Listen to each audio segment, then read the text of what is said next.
টানা ৭ দিনের ছুটিতে নারীর টানে বাড়ি ফিরতে শুরু করেছে মানুষ। সাভার বাসস্ট্যান্ড থেকে ঈদে ঘরমুখ মানুষের খবর জানাতে যুক্ত হচ্ছেন সহকর্মী কামরুজ্জামান।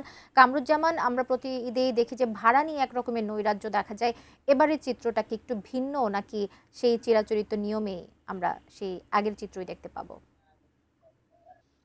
কবিতা, আমি এই মুহূর্তে রয়েছি একদম সাভার বাস স্ট্যান্ডে কিন্তু রয়েছি, যেখানে এখন কিন্তু প্রচুর বৃষ্টি হচ্ছে। এ কারণে কিন্তু আসলে আমরা রাস্তার যে চিত্র এটি কিন্তু আপনাদেরকে একটু কম দেখাতে পারছি। তবে আপনি দেখতেই পাচ্ছেন প্রতিটা কাউন্টারের সামনে কিন্তু বৃষ্টিকে অপেক্ষা করে কিন্তু যারা যাত্রী তারা কিন্তু এসেছে এবং তারা কিন্তু নারীর টানে বাড়ি ফিরতে তারা কিন্তু তারা দাঁড়িয়ে আছে, যেহেতু আজকে থেকেই কিন্তু ছুটি।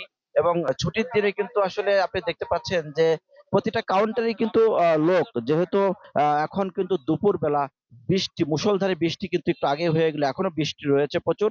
কিন্তু যারা যাত্রী তারা কিন্তু আসলে বাড়ি যেতে কিন্তু যেকোনো ভাবেই কিন্তু তারা প্রস্তুত। আমরা কথা বলেছিলাম যাত্রীদের সাথে, তারা কিন্তু অনেকটাই ভাড়া বেশির ব্যাপারটাও কিন্তু আমাদেরকে বলেছে যে ভাড়া কিন্তু ৳৮০০ কিন্তু নেওয়া হচ্ছে ৳১২০০।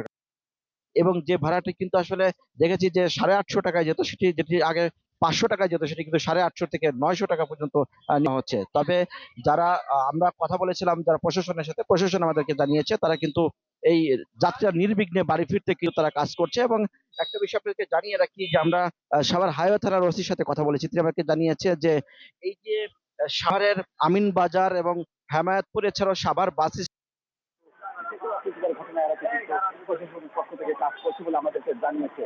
কিন্তু সবকিছু মিলিয়ে নারীর টানে এবার ঈদুল আজহাকে এবং অপেক্ষা করে কিন্তু তারা কিন্তু এই যে ঈদুল আজহার যে উৎসব আনন্দ সেটা ভাগাভাগি করতেই আসলে এই তারা কিন্তু বাড়িতে যাচ্ছে আমাদেরকে জানিয়েছে যাত্রীরা। তো সবকিছু মিলে এই ছিল সর্বশেষ আমার কাছে সাভার বাজার বাস স্ট্যান্ড থেকে আমরা